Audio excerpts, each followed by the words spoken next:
Clarification ಕೊಟ್ರೆ ನನಗೆ ಸಮಾಧಾನ ಆಗುತ್ತೆ. ಡೇಟ್ ನೋಡ್ಕೊಂತೀವಿ ಶ್ರೀಕಾಂತ್ ಬನ್ನಿ.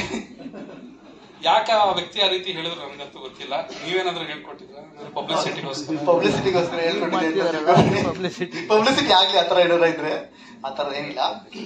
ಇಲ್ಲ ಆಕ್ಚುಲಿ ಪ್ರಾಮಿಸ್ಲಿ ಹೇಳ್ತೀನಿ ಆನೆಸ್ಟ್ಲಿ, ಶೂಟಿಂಗ್ ಸ್ಪಾಟ್ಗೆ ನಾಟ್ ಓನ್ಲಿ ಡೇಟ್, ಅವರು ಆನ್ ಟೈಮ್ ಒಂದು ದಿನ 10 ನಿಮಿಷನೂ ಸಹ ಲೇಟ್ ಆಗಿ ಬಂದಿಲ್ಲ.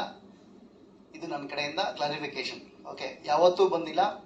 ಅವರು 3 ಶೆಡ್ಯೂಲ್ ಅಲ್ಲಿ ಮಾಡಿದ್ವಿ. ಸಾಂಗ್ ಆಗಿ ಮೈಸೂರ್ಗಾಗಿರ್ಬೋದು, ಮತ್ತೆ ಕ್ಯಾರೆಕ್ಟ್ ಇನ್ನೊಂದು ಹೇಳಲೇಬೇಕು ನಿಮ್ಗೆ. ಆಕ್ಚುಲಿ ಇದ್ರ ಜೊತೆಗೆ ಅವರು ಆಲ್ಮೋಸ್ಟ್ ಈ ಸಿನಿಮಾಗೆ 3 ಕ್ಯಾರೆಕ್ಟರೇಷನ್ ಮಾಡಿದ್ದಾರೆ.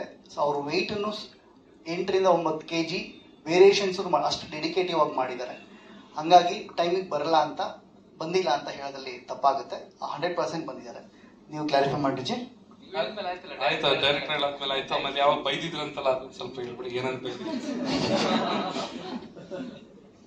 ನಾವು ಬೈಯೋಷ್ಟು ಯಾವಾಗ್ಲೂ ಮಾತಾಡೇ ಇಲ್ಲ, ಕಮ್ಮಿನೇ ಮಾತಾಡ್ತೀವಿ ನಾವು, ತುಂಬಾನೇ ಕಮ್ಮಿ ಮಾಡಿ. ಇಲ್ಲ ಆ ಥರದ್ದು ಯಾವ್ದು ಬಂದಿಲ್ಲ. ಮೋಸ್ಟ್ಲಿ ಅವರು ನಿಮ್ಮನ್ನ ಸೂಪರ್ ಆಗಿ ನೋಡಕ್ ಇಷ್ಟಪಟ್ಟಿದ್ದಾರೆ ಸರ್. ನೆಕ್ಸ್ಟ್ ಕಲರ್ಫುಲ್ ಬಟ್ಟೆ ಹಾಕೊಂಡ್ ಬರ್ಲಿ ಅಂತ ಅವ್ರಿಗೆ ಇಷ್ಟ. ಓಕೆನಾ ಸರ್? ಓಕೆ, ನೆಕ್ಸ್ಟ್ ನೀವು ಇನ್ನು ಅಂದ್ರೆ ಪ್ರಶಾಂತ್ ಸರ್ಗೆ ಏನಂದ್ರೆ ನಿಮ್ಮನ್ನ ಸಿಕ್ಕಾಪಟ್ಟೆ ಬ್ಯೂಟಿಫುಲ್ ಆಗಿ ನೋಡಕ್ ಇಷ್ಟ. ನೀವು ಹೇಳಿ ಇನ್ನು ಒಳ್ಳೊಳ್ಳೆ ಬಟ್ಟೆ ಹಾಕೊಂಡ್ ಬರ್ತೀನಿ ಅಂತ ಪ್ರಾಮಿಸ್ ಮಾಡಿ ಈಗ ಪ್ರಶಾಂತ್ ಸರ್ಗೆ. ಬಟ್ಟೆಲಿ ಏನಿಲ್ಲ, ಅದನ್ನ ಹೇಳಕ್ ಮನ್ಸು ಚೆನ್ನಾಗಿದ್ರೆ ಆಯ್ತು, ಎಲ್ಲರೂ ಚೆನ್ನಾಗಿ. ಆಕ್ಚುಲಿ ಪ್ರೋಗ್ರಾಮಿಗೆ ಬಂದ್ರೆ ಸಾಕು, ಮನ್ಸು ಒಳ್ಳೇದ್ ಮಾಡಿದ್ರೆ ದೇವ್ರು. ಬಟ್ಟೆಲಿ ಏನಿಲ್ಲ. ನಿನ್ನೆ ಹೇಳ್ಬೋದಿತ್ತಾನೆ, ನಾನು ಸೀರೆ ಉಟ್ಕೊಂಡ್ ಬರ್ತಿದ್ನ. ಇಲ್ಲ, ಚೆನ್ನಾಗಿ ಕಾಣ್ತಿದ್ರೆ. ಸೊ ಅದ್ ಬಟ್ಟೆದ ಏನ್ ಪ್ರಾಬ್ಲಮ್ ಇಲ್ಲ. ಆನ್ ಟೈಮಿಗೆ ಬಂದಿದ್ದಾರೆ. ಸೊ ಚಂದನ್ ಸಿಕ್ಕಾಪಟ್ಟೆ ಸರ್ ಕೋಆಪರೇಟಿವ್ ಆಗಿದ್ದಾರೆ. ಬಿಕಾಸ್ ಆಫ್ ನಮಗೂ ತುಂಬಾ ಟೆನ್ಷನ್ಸ್ ಇದೆ ಇಲ್ಲಿಂದ ರಿಲೀಸ್ ಮಾಡೋದಕ್ಕೆ. ಪ್ರತಿದಿನ ಇಲ್ಲಿಂದ ನನಗೆ ಈ ಪ್ರೆಸ್ ಮೀಟ್ ಆದ್ಮೇಲೆ ಕೂತ್ಕೊಂಡ್ರೆ ನನಗೆ ಅಲ್ಲಿ ಪುಕ್ಕು ಅನ್ನಕ್ಕೆ ಶುರು ಆಗಿದೆ, ಏನಾಗುತ್ತೆ ಏನು ಅಂತ. ಸೊ ಎಲ್ಲರೂ ಚಂದನ್ ಸರ್ಗೆ ಏನಂದ್ರೆ ಸೊ ಕೋಆಪರೇಟ್ ಮಾಡಿ ಅಂತ ಮತ್ತೆ ಕೇಳ್ಕೊಂತೀನಿ. ಖಂಡಿತವಾಗ್ಲು ಸಿನಿಮಾ ರಿಲೀಸ್ ಆಗೋವರೆಗೂ ನಾನು ನಿಮ್ ಜೊತೆ ಇದ್ದೇ ಇರ್ತೀನಿ ಸರ್. ಮೈಸೂರಿಗೆ ಹೋಗ್ಬೇಡಿ ಸರ್. ಅಲ್ಲ, ಮನೆಯಲ್ಲಿ ಮೈಸೂರಲ್ಲಿ ಖಂಡಿತವಾಗ್ಲೂ ಹೋಗ್ಲೇಬೇಕು. ಸೊ ಅದೇ ಸಿನಿಮಾಗೆ ಪ್ರಮೋಷನ್ಸ್ ಏನಿದೆ ಅದಕ್ಕೆ ಖಂಡಿತವಾಗ್ಲೂ ನಾನು ಬಂದೇ ಬರ್ತೀನಿ. ಸಿನಿಮಾ ರಿಲೀಸ್ ಆಗೋವರೆಗೂ ನಾನು ಚಿತ್ರತಂಡದ ಜೊತೆ ಇದ್ದೇ ಇರ್ತೀನಿ. ಅಂಡ್ ಮತ್ತೊಮ್ಮೆ ಎಲ್ಲರಿಗೂ ನಾನು ರಿಕ್ವೆಸ್ಟ್ ಮಾಡೋದೇನು ಅಂತ ಹೇಳಿದ್ರೆ, ಹೌದು ಮಾರ್ಕೆಟ್ ಇವಾಗ ಬೇರೆ ತರ ಟರ್ನ್ ಆಗಿದೆ, ಬಟ್ ಸ್ಟಿಲ್ ಸಿನಿಮಾ ತಂಡ ಉಳಿಬೇಕು ಅಂತ ಹೇಳಿದ್ರೆ ಎಲ್ಲರೂ ಥಿಯೇಟರ್ಗೆ ಬಂದು ಸಿನಿಮಾ ನೋಡ್ಲೇಬೇಕು.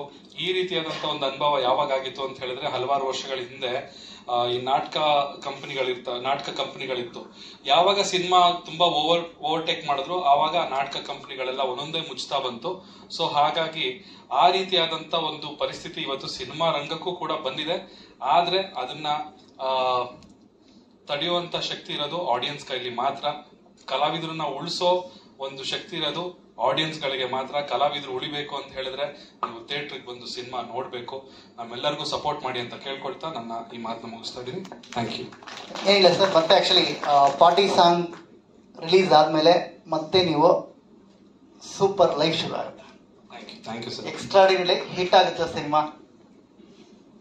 ಆಗ್ಲಿ, ಹಂಗೆ ಆಗ್ಲಿ. Thank you so much. So sweet. Yes, ಈಗ ಸ್ವಲ್ಪ ಪಾರ್ಟಿ ಝೋನ್ ಮತ್ತೆ ಬರೋಣ. ಫಸ್ಟ್ ಆಲ್ ಚಂದನ್ ಅವರು ಇಲ್ಲೇ ಇರಬೇಕು ಪ್ಲೀಸ್. ಅವ್ರು ಹೇಳಿದ್ರಲ್ಲ ಹಂಗೆ, ಅವ್ರು ಹೇಳಿದ್ರು ಸಾಂಬಾರ್ ಮಾಡೋ. ಅಲ್ಲ, ನನಗ್ ಡೌಟ್ ಇದ್ದಿದ್ದು ನೀವು ಮನೇಲಿ ಯಾವ ಬಟ್ಟೆ ಹಾಕ್ತಿರಂತ ಅವ್ರಿಗೆ ಹೆಂಗ್ ಗೊತ್ತಾಯ್ತು ಅಂತ. ಓಕೆ, ಈಗ ಕೆಲಸನೇ ಜೀವನ ಅಂತ ಅನ್ಕೊಂಡಿರೋರಿಗೆ ಖಂಡಿತವಾಗಿಯೂ ಕೆಲಸ ಯಾವಾಗ್ಲೂ ಕೈ ಹಿಡುತ್ತೆ. ನಿಮ್ಮ ಪಾರ್ಟಿ ಸಾಂಗ್ ಮತ್ತಷ್ಟು ಟ್ರೆಂಡಿಂಗ್ ಆಗಿ ಜನ ನಿಮ್ಗೆ ಎಷ್ಟು ಪ್ರೀತಿ ಕೊಡ್ತಾ ಇದಾರೋ ಅದು ಇನ್ನಷ್ಟು ಜಾಸ್ತಿ ಆಗ್ಲಿ ಅನ್ನೋದು ನಮ್ಮ ಆಶಯ ಕೂಡ ಹೌದು. ಈಗ ಕೊನೆಯ ಹಂತಕ್ಕೆ ಬಂದಿದೀವಿ. ನಮ್ಮ ಸಿಗ್ನೇಚರ್ ಸ್ಟೆಪ್ ಹಾಕ್ಲೇಬೇಕು. 4 ಜನರು ನಮ್ಮ ಹೀರೋ ಜೊತೆಗೆ ದಯವಿಟ್ಟು ಪ್ಲೀಸ್. ಅವರೆಲ್ಲ ರೀಲ್ಸ್ ಮಾಡಿ ಸ್ಟೇಜ್ ಮೇಲೆ ಅದು ಕುಣಿದು ಕುಪ್ಪಳಿಸೋಷ್ಟು ಅಂದ್ರೆ